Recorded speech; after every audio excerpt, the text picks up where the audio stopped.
এটা গোদরেজের 2 স্টার নন inverter fridge. এই ফ্রিজের সমস্যা কি, কম্প্রেসার চলছে না। এবার কম্প্রেসার না চললে তো ঠান্ডা হবে না। তো এই ফ্রিজটা প্রায় 2 মাস ধরে বন্ধ আছে। আর ফ্রিজের ভিতরের অবস্থা দেখতেই পাচ্ছেন, বেশ সুন্দর পরিষ্কার আছে। তো এটাকে আজকে চেক করব এবং সমস্যার সমাধান করব, কেন কম্প্রেসার চলছে না। আর পিছনে বেশ ভালো কন্ডিশন, কোথাও খারাপ নেই। তো সবার প্রথমে কম্প্রেসারকে মাল্টিমিটারে কন্টিনিউটি মুডে রেখে চেক করে নিচ্ছি যে আসলে কম্প্রেসারের রিডিং ঠিকঠাক দিচ্ছে কি না, কম্প্রেসার আসলে বডি শর্ট হয়ে আছে কি না সেটা চেক করে নিচ্ছি। তো কম্প্রেসার ঠিকই দেখাচ্ছে। এবার ওএলপিটাকে চেক করে নিচ্ছি, ওএলপিও ঠিক আছে। এবার রিলেটাকে চেক করব। অনেক সময় রিলে ওএলপি খারাপ থাকার কারণে কম্প্রেসার রান করে না। তো মাল্টিমিটারে রিলে ওএলপি দুটাই ঠিক দেখাচ্ছে, মানে রিলে ওএলপি খারাপ নেই। এবার মাল্টিমিটারে 2টি পট রিলে এবং ওএলপিতে লাগিয়ে দিচ্ছি এবং মাল্টিমিটার 750 ভোল্টেজ এসিতে রেখেছি। এবার ভোল্টেজটা দেখব যে আসলে রিলে ওএলপিতে ভোল্টেজ আসছে কি না। তো দেখতেই পাচ্ছেন রিলে ওএলপি থেকে কোনো ভোল্টেজ নাই। এবার থার্মোস্টারটাকে খুলে দেখব যে আসলে থার্মোস্টার কী অবস্থায় আছে। থার্মোস্টারে 2টো পিন আছে, সেই 2টো পিনে লাগাচ্ছি, দেখতে পাচ্ছেন কোনো রিডিং নেই। কোনো রিডিং নেই মানে থার্মোস্টার ভিতর ওপেন সার্কিট হয়ে গেছে। তো থার্মোস্টারে যে 2টো তার আছে সেই 2টো তার শর্ট করে দিব। শর্ট করে দেখব যে রিলে ওএলপিতে ভোল্টেজ যাচ্ছে কি না।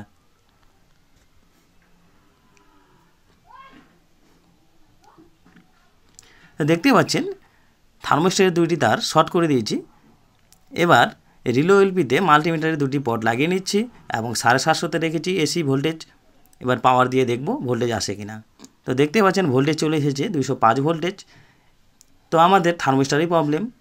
তো এবার রিলে ওএলপি কম্প্রেসারে লাগিয়ে কম্প্রেসারটাকে চেক করব যে কম্প্রেসার আসলে রান করছে কি না। যদি রান করে তাহলে নতুন থার্মোস্টার লাগাবো, নতবা লাগাবো না। তো রিলে ওএলপি কম্প্রেসারে লাগানোর পর পাওয়ার দিয়ে দিচ্ছি এবং ক্লামিটার লাগিয়ে নিয়েছি। তো পাওয়ার দেওয়ার পর দেখতে পাচ্ছেন 0.525147 অ্যাম্পিয়ার নিয়ে রান করছে। পুরনো থার্মোস্টারটা বাইরে বের করে দিয়েছি, এখানে নতুন থার্মোস্টার বসিয়ে দিয়েছি। আর থার্মোস্টারের যে 2টো তার আমরা শর্ট করেছিলাম সেই 2টো তার আর শর্ট করে রাখবো না, সেই 2টো তার থার্মোস্টারে লাগিয়ে দেব।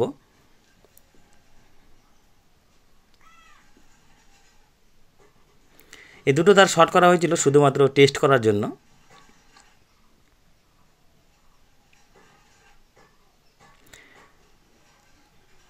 তো আগের থার্মোস্টারে যেভাবে তার লাগানো ছিল সেম একইভাবে তার লাগাবো।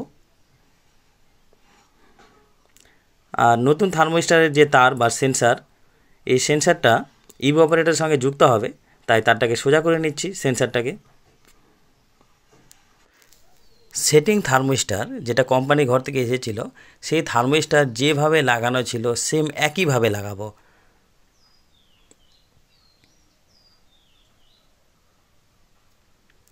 এবার থার্মোস্টারের সেন্সারটাকে ইভোপারেটরে পাঠিয়ে দিচ্ছি।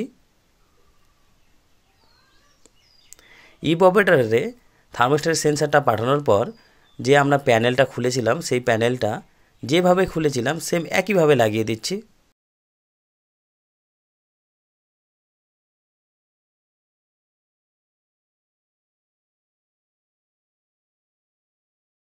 এবার থার্মোস্টারের যে সেন্সারটা আছে সেই সেন্সারটা ইভোপারেটরের সঙ্গে যুক্ত করে দিচ্ছি, যাতে থার্মোস্টার টাইম মতো কুলিং ক্যাপাসিটি অনুযায়ী কম্প্রেসারকে কাট করতে পারে।